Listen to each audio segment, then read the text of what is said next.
3월 11일 토요일입니다. 마태복음 19장 13절로 30절 말씀.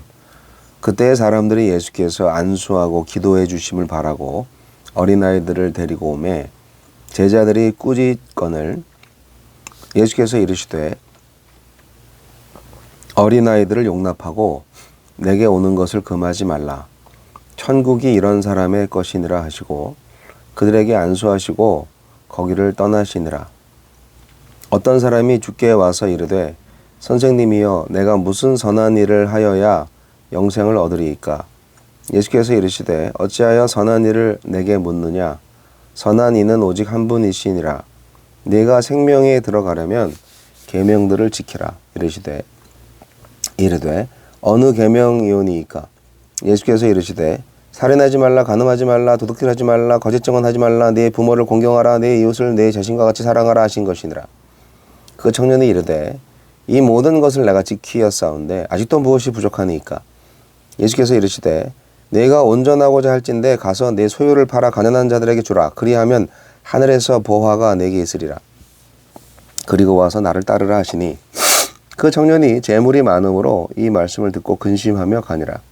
예수께서 제자들에게 이르시되 내가 진실로 너희에게 이르노니 부자는 천국에 들어가기가 어려우니라. 다시 너희에게 말하노니 낙타가 바늘귀로 들어가는 것이 부자가 하나님의 나라에 들어가는 것보다 쉬우니라 하시니 제자들이 듣고 몹시 놀라 이르되 그렇다면 누가 구원을 얻을 수 있으리까? 예수께서 그들을 보시며 이르시되 사람으로는 할 수 없으나 하나님으로서는 다 하실 수 있느니라. 이에 베드로가 대답하여 이르되 보소서 우리가 모든 것을 버리고 주를 따라 싸운데 그런즉 우리가 무엇을 얻으리이까? 예수께서 이르시되 내가 진실로 너희에게 이르노니 세상이 새롭게 되어 인자가 자기 영광의 보좌에 앉을 때에 나를 따르는 너희도 12보좌에 앉아 이스라엘 12지파를 심판하리라.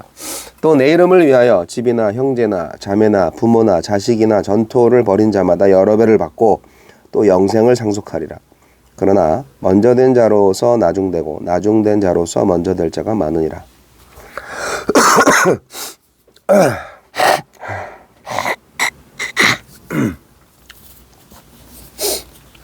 천국에 들어가는 사람. 계속 예수님의 폭탄 설교가 계속되고 있습니다. 어린아이와 부자를 바라보는 제자들의 그릇된 시각을 바로 잡으시고 천국이 어떤 곳이며 누가 그 나라의 백성인지를 교훈하십니다. 제자들은 어린아이들을 하찮고 귀찮은 존재로 대했지만 예수님은 제자들을 나무라시고 자기 앞에 나오는 어린아이들에게 일일이 손을 얹고 기도해 주셨습니다. 그리고 어린아이들을 가르쳐 천국이 이런 사람의 것이니라 말씀하셨습니다. 예수님이 왕으로 통치하시는 하느님 나라는 어린아이같이 약하고 힘없는 사람들이 환영받는 곳이고 각박한 세상에서 자기 자리를 찾지 못해 변두리로 밀려난 사람들을 위해 기꺼이 자리를 마련하는 곳입니다. 영생을 얻기 위해 어떤 선행을 해야 하는지 질문하는 부자 청년에게 예수님은 이웃을 사랑하라 하는 대원칙을 5, 6, 7, 8, 9 계명으로 답하셨습니다. 청년이 이 계명들을 다 지켰다고 말을 하니까 예수님은 자기 소유를 팔아서 가난한 자들에게 나눠주라고 말씀하셨습니다. 지금껏 가난한 자들을 이웃으로 여기지 않은 태도에 대한 지적이자 자기 소유를 가난한 이웃과 나누는 것이 탐심을 경계한 10계명의 적극적 실천이라는 가르침이었습니다. 10번째 계명. 하느님 나라에 들어가려면 가난한 이들을 이웃으로 여기고 나만 잘 사는 게 아니라 그들과 더불어 잘 사는 길을 모색해야 합니다. 예수님은 부자인 채로는 천국에 들어갈 수 없다고 하십니다. 하나도 자기 것이 아니고 다 하느님께서 주신 선물이고 잠시 맡은 것에 불과하다고 생각하고 주인의 뜻대로 사용할 때 천국에 들어갈 수 있는 거죠. 소유가 많든 적든 소유권을 넘겨드리지 못하면 바늘길을 통과할 수 없습니다. 제자들은 부자가 스스로 천국에 들어갈 합당한 조건을 갖춘 사람이라 믿었지만 그럴 수 없습니다. 우리가 예수님의 통치에 복종하면 부자든 가난한 자든 하나님께서만 우리를 천국에 합당한 자로 빚으실 것입니다. 예수님은 인자가 영광의 보좌에 앉으실 때 자기 소유를 버리고 예수님을 따른 제자들이 그분과 함께 왕권을 누릴 것이라고 약속하셨습니다. 제자뿐 아니라 예수님을 따르기 위해 자기 소유를 버린 자는 누구든지 교회와 성령을 통해 더 큰 복을 누리며 영생을 얻을 것입니다. 주여, 이 땅의 가치관이 아니라 하느님 나라의 가치관으로 세상을 새롭게 보게 하소서. 여러분 천국에 들어가고 싶으시죠? 그러면 부자가 될 꿈을 버리셔야 됩니다. 하나님이 원래 부자인데 내가 부자가 아닐 수가 없어요. 이미 부자인 거죠. 우리 아버지가 부자인데. 그런데 내 소유라는 생각을 버려야 합니다. 모든 물질은, 모든 재물은 하나님의 것이다. 그 생각을 가지는 것이 아주 중요하죠. 그리고 나만 잘 살면 된다는 생각, 이것이 가장 큰 죄입니다.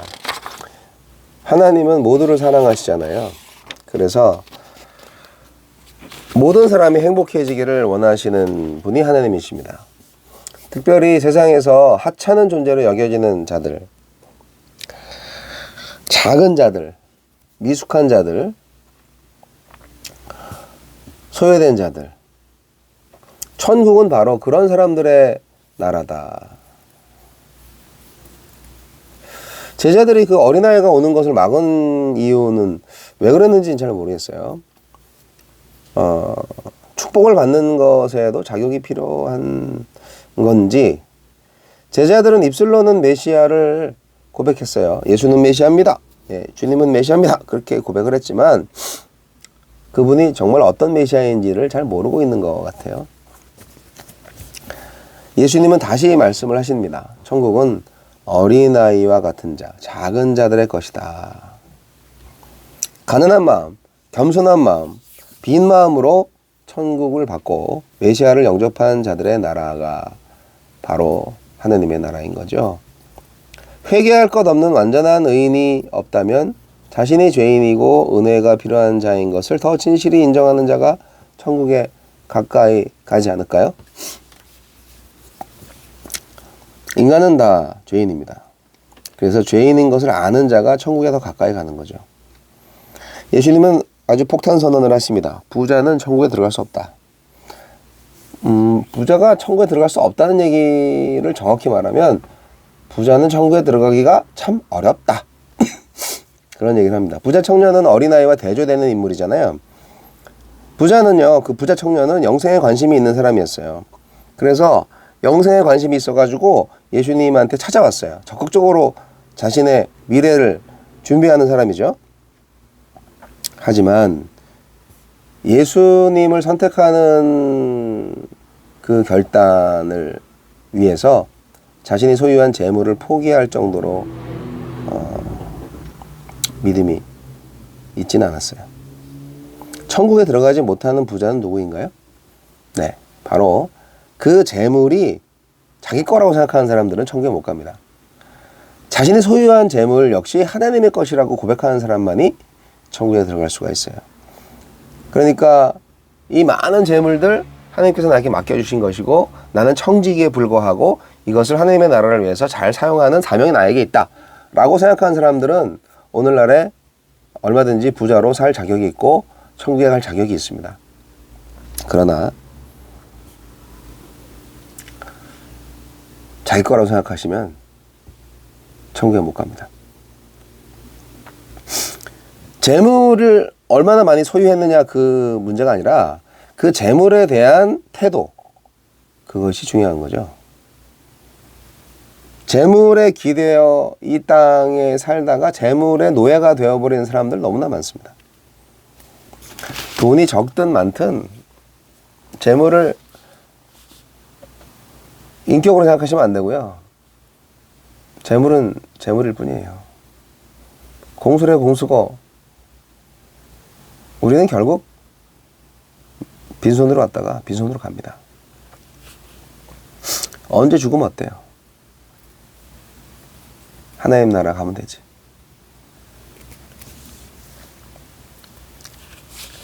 그 당시에 유대인들은 부자가 되는 것, 돈을 많이 버는 것, 그것을 축복의 그 증표로 여겼었어요. 유대인들은 모든 정신적, 물질적 모든 면에서 부자가 되는 것을 복이라고 생각하십니다. 우리도 마찬가지죠. 우리나라 사람들도 복을 아주 좋아하는 민족인데 그렇게 부를 하나님의 축복의 증표로 여겼습니다. 누가? 예수님의 제자들도. 그래서 이 부와 천하를 얻기 위해서 지금 예수님을 따르고 있는 거예요. 이 제자들이. 그런데 그 부자한테 상처를 주고 결국은 쓸쓸히 떠나보낸 예수님을 보면서 제자들은 아연실색하는 거죠. 아니 왜 저 부자를 왜 그냥 보내 저렇게 쓸쓸히 보내게 만들었을까.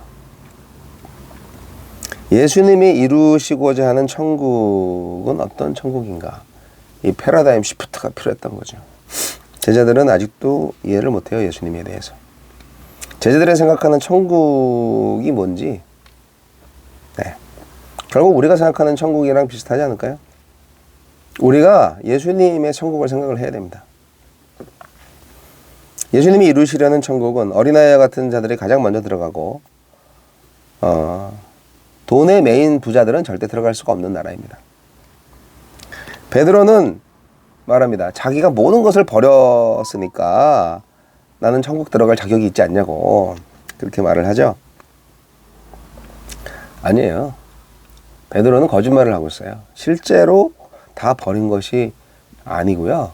사실은 더 많은 것을 얻기 위해서 투자한 거예요. 그 마음이 진실하다면 천국에 들어가겠지만 투자하는 마음으로는 예수님을 끝까지 쫓지도 못할 겁니다. 천국에서는요. 나중된 자, 즉 작은 자가 먼저 된 자보다 더 큰 자가 될 것입니다. 그래서 예수님 이 말씀 내 이름을 위하여 집이나 형제나 자매나 부모나 자식이나 전토를 벌인 자마다 여러 배를 받고 또 영생을 상속하리라. 예수님 이름을 위해서.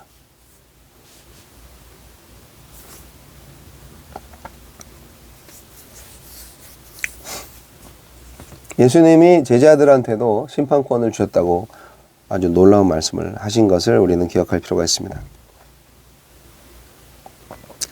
28절에 보면 예수께서 이르시되 내가 진실로 너희에게 이르노니 세상이 새롭게 되어 인자가 자기 영광의 보좌에 앉을 때 나를 따르는 너희도 12보좌에 앉아서 이스라엘 12지파를 심판하리라. 심판권을 주셨다는 거잖아요. 그러면 예수님처럼 이 심판 권세, 이 젖쥐, 이런 결국 신의 권세잖아요. 이 제자들의 권위가 그만큼 올라간다는 거잖아요. 근데 그 제자들이 어떤 제자여야 하냐?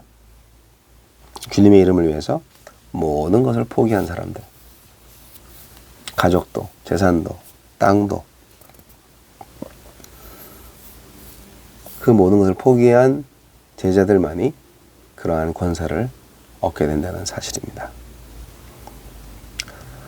진실로 우리도 베드로처럼 우리가 모든 것을 버리고 주를 따라 싸운데 그런즉 우리가 무엇을 얻으리까? 이렇게 자신 있게 물어볼 수 있는 사람이 되었으면 좋겠네요. 네. 여러분, 천국에 들어가는 사람 되시기 바랍니다.